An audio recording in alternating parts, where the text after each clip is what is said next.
এই যে কিছুক্ষণ আগে আমি আরেকটা কলা গাছ থেকে মানে পাকা অবস্থায় পড়ে গেছে, গাছ ভাঙে, তো ওইটা কাটছি, ওটাও মালভোগ। তো ওটা এইভাবে আর কি পাকে গেছে কলাটা, এই যে একেবারে পাকে গেছে। তো কলাটা মনে হয় যে এইভাবেই খাওয়া যাবে।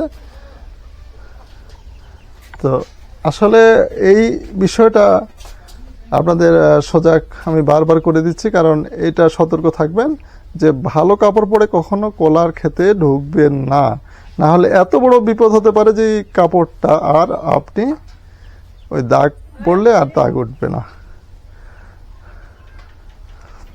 তো প্রিয় দর্শক, আজকে এই পর্যন্ত আমি কলার কিছুটা সতর্ক আপনাদেরকে করে দিলাম, যতটুকু পেরেছি এতটুকু হয়তো মনে রাখবেন।